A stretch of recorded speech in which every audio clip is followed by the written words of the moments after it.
Good morning, good afternoon, good evening, wherever you happen to be in this world. I'm John West, back with you with Japanese business and economy.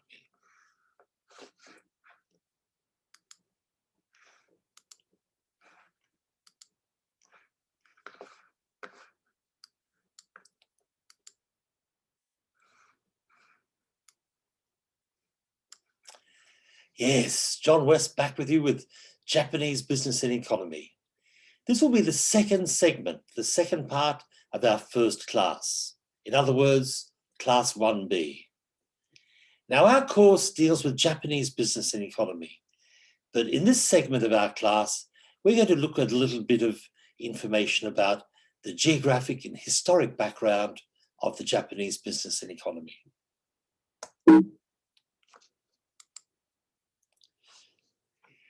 Now, the first thing that we need to bear in mind about Japanese business and economy is that it's shaped very much by Japan's unique geography. Have a look at this map. When I show this to my students in Tokyo, they of course instantly say how mountainous Japan is. Indeed, it's been calculated that 72% of Japan is mountainous. It's very different from big continental countries like the US, China, or Australia. Japan really is a bunch of mountains in the sea. Now, what does this mean for Japanese business and the economy? The first thing we can say is that Japan actually has very little land for agriculture. Japan must import 60% of its food needs. This means that Japan is actually in a position of insecurity. If, for example, trade in food were impeded by war or natural disasters, Japan might find itself short of food. Secondly, Japan must export to provide export revenues which can be used for buying its food needs. So this is a very important aspect of Japan's geography, which has an impact on business and the economy. Another similar point pertains to Japan's resource nature. Japan is a country which is resource poor. It doesn't have very much oil, coal, natural gas, or iron ore. Again, this is a source of insecurity for Japan. Japan relies on international markets to supply these natural resources.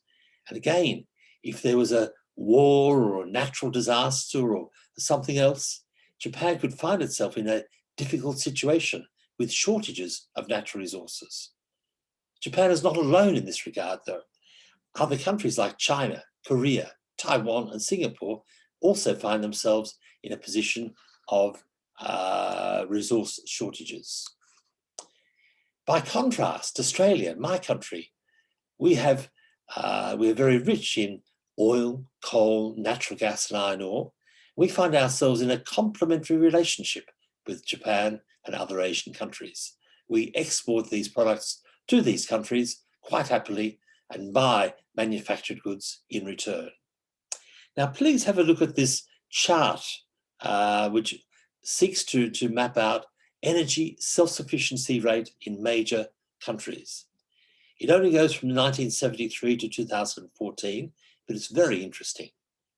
Now, if you look at the blue line, which hovers around 80, this is the United States.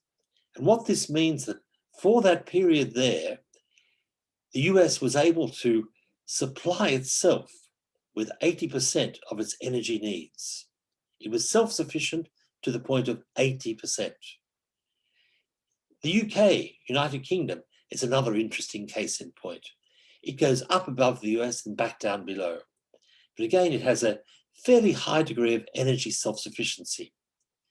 But if you drop to the bottom of the chart and see the red line, that is Japan.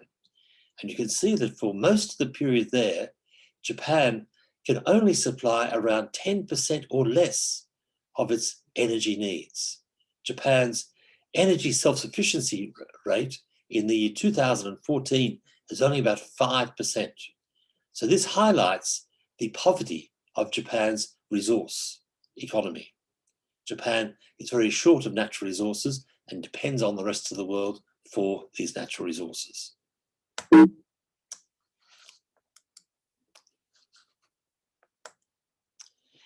Now let's move on to the next point of Japan's unique geography. This is the fact that Japan's population is concentrated in just a few areas of the country. Now look closely at this map and you will see the red dots where there are high concentrations of population. And so the main population centers of Japan are one around Tokyo, we call this the Kanto area, two around Kyoto, Osaka, Kobe, this is the Kansai region. Then down in the top part of Kyushu, we have Fukuoka. So Japan's population is highly concentrated in a few areas. Now this has many implications, but today, one thing which is very relevant is that densely populated cities can make the management of pandemics like COVID-19 more difficult. When you have lots of people living together in a small space, the disease can be easily transmitted from one person to another. Now, when I ask my friends and students about the world's biggest cities, they often say, yes, China, India. But no, Tokyo is in fact the world's largest city. Tokyo's population is over 37 million. The next largest cities in the world are Delhi, Shanghai, Sao Paulo, Mexico City, Cairo, Dhaka, Mumbai, Beijing, then Osaka. Japan's second city is actually the 10th biggest city in the world.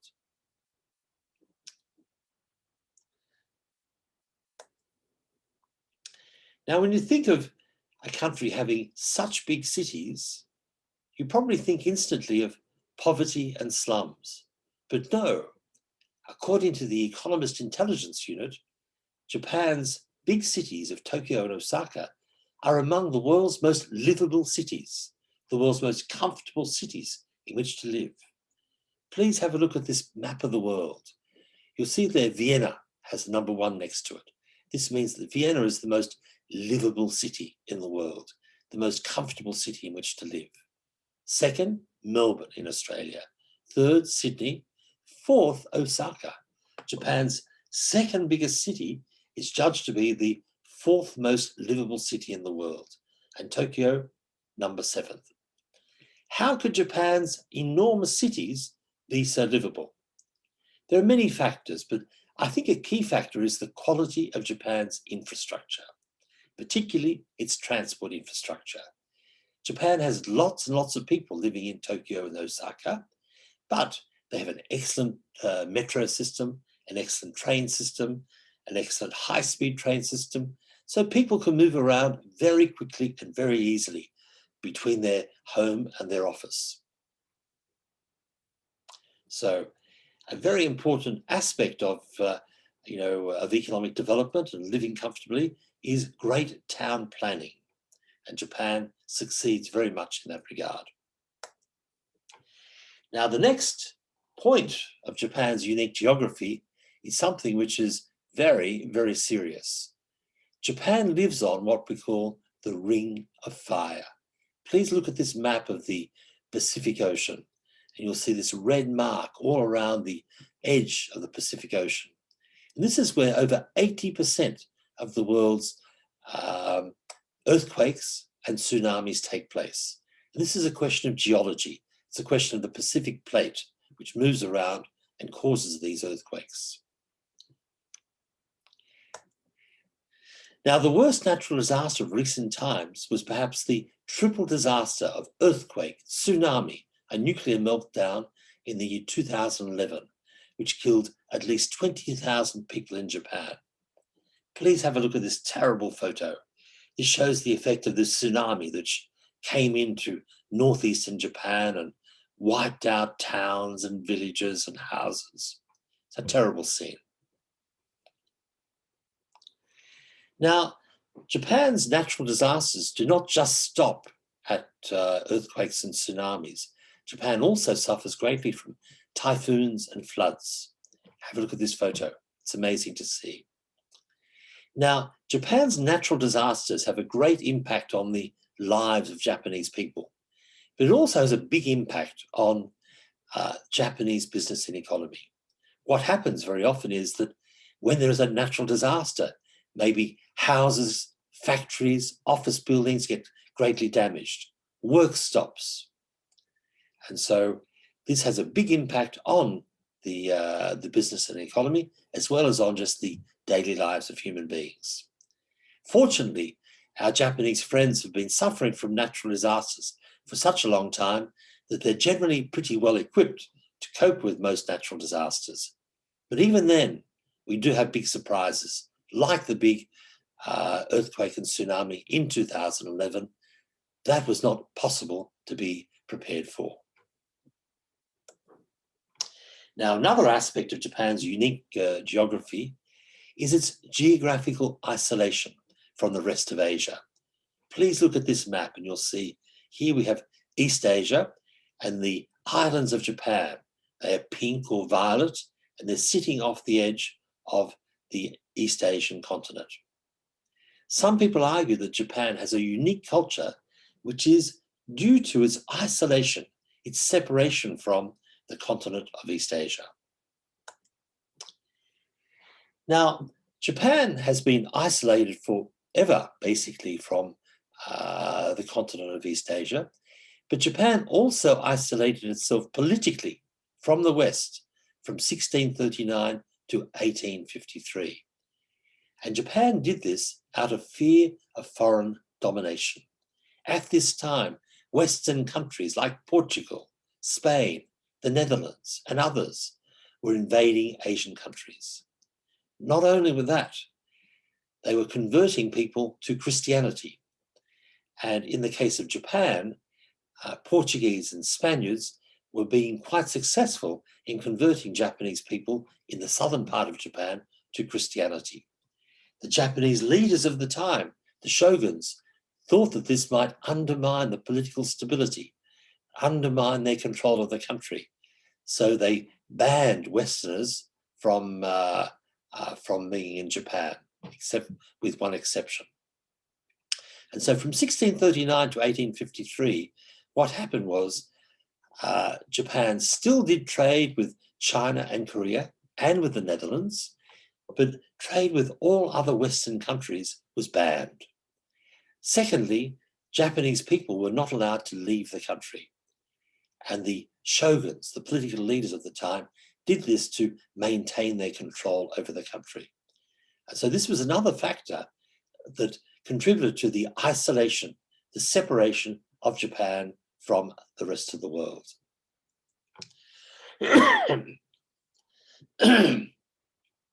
Now, have a look at this map of Eurasia. Now, Eurasia, many people would say to us that Europe and Asia are two separate continents. But as you see this map, you can see that in many ways, Eurasia is just one continent. And Japan there is on the right-hand side, the east side of the map. Now, can we think about another country that might be similar to Japan? Can we think about another country which is close to the continent but is separate from the continent? What about the United Kingdom? If we look at this map here of the world in grey, on the right-hand side, you can see in orange, Japan. On the left-hand side, you see the United Kingdom in green. You see that they do have some similarities. They are groups of islands which are close to the big continent, but separated from the big continent. Now, there are many things that we could talk about, perhaps in our discussion session about this, but the one thing we can certainly say is that who is Japan's best friend? Is it another Asian country? Is it Korea? Is it China? No, Japan's best friend is actually the United States. When we're thinking about the United Kingdom, who is the United Kingdom's best friend? Is it France, Germany, Belgium? No. Again, the United Kingdom's best friend is the United States. And so when I look at a map like this, I think, maybe in the case of both United Kingdom and Japan, these are countries which are sort of only partly part of Eurasia. Japan only partly part of Asia, the United Kingdom only partly part of Europe. And of course, when you look at this, it's not surprising to think of the fact that the people, the citizens of the United Kingdom, voted a couple of years ago to leave Europe, to be separate from Europe. Now, I don't want to push this, story too far, because there are many differences between the United Kingdom and Japan, but maybe there's something similar. I'd like to hear what you think about this idea. Now, Japan's isolation has played a very important role in its long history. At the same time, Japan has always borrowed ideas, culture, technology from other countries. Japan is a borrowing nation. And Japan has borrowed so much from other countries, but particularly China, and particularly during the Tang dynasty. This map here shows us the movement of ideas, culture, technology from China to Japan. Now, what sorts of things has Japan borrowed from China? Firstly, Chinese writing, kanji, which is one of the writing systems that Japanese people use. Buddhism is, of course, an Indian religion, but it travelled up to China, then made its way to Japan, passing through, of course, China. Confucianism, a school of Chinese philosophy, which again has been transported from China to Japan. Then we have architecture, the arts, cuisine, many things. Lots of influences from China towards Japan. Japan as a borrowing nation. But very often, these ideas, culture, and technology that travel from China to Japan pass through Korea, because in fact, South Korea is actually pretty close to Kyushu and the southern parts of Japan. Now, Japan was, of course, closed to much of the rest of the world for over 200 years, but Japan could not stay isolated forever. Under pressure from the United States, Commodore Perry and his black ships forced Japan to open up to the world in 1854. So here we have a painting of Colonel Perry and his black ships arriving here in Japan and being greeted by the Japanese. Following that, in 1868, a coup d'etat, or a revolution, brought a change of regime in Japan. This is known as the Meiji Restoration. And here we have a photo of the Emperor Meiji, one of the great emperors in the history of Japan. Now, the key feature of the Meiji Restoration was the decision, the desire to accelerate Japan's development through modernization and through westernization. Now, when Commodore Perry and his American friends arrived in Japan and pushed Japan to open up, this was a great shock to the Japanese people. But the Japanese people were actually quite smart in their reaction. They could see that Japan was behind the West, behind Japan. They could see that for Japan's survival, for Japan's security, it was important for Japan to modernize and westernize and become stronger. And so Japan then moved off on a path of rapid development. Now, one of the great initiatives in this mission of rapid development was the Iwakura mission, to borrow technology and ideas from the West. Please have a look at this map, it is fascinating. You can see that in 1871, the Iwakura mission, a big group of experts on all sorts of fields, left Japan by boat to arrive in the United States. They crossed the United States, then crossed the Atlantic Ocean, traveled around Europe, came back to Japan almost 3 years later, passing through Southeast Asia. And they studied everything they could study. They studied politics, they studied business, the economy, society, technology, etc. They brought back all of this information, all of these ideas to be used in Japan in pursuit of Japan's desire to rapidly modernize, to rapidly develop. and they were successful. So Japan developed very, very rapidly as a country, and in fact, it became a colonial power. It copied Western countries. It competed with Western countries. Japan defeated Russia in a war in the early 20th century. It colonized Korea and Taiwan. It invaded China. During World War II, Japan bombed Pearl Harbor, invaded much of East Asia, bombed Darwin and Australia. Ultimately, of course, Japan lost World War II in 1945. Now, after the Second World War, the US occupied Japan, and they had the specific decision to remake Japan as a democracy and to remake Japan as a close ally of the US. And ever since, Japan has been a very close ally of the US. The alliance between US and Japan, under this alliance, the US promises to defend Japan if it's ever attacked. And so this close relationship is very important, particularly from Japan's point of view. So whenever there is a new president in the United States, the Japanese Prime Minister runs over to the United States to remind the US president of the very close relationship between the United States and Japan. And so when Donald Trump was voted the new president of the United States, Mr. Abe was in fact the first world leader to meet him and developed a very close relationship with Mr. Trump. And you can see in this photo here, they're both keen golfers. They often play golf together as a way of cementing their friendship.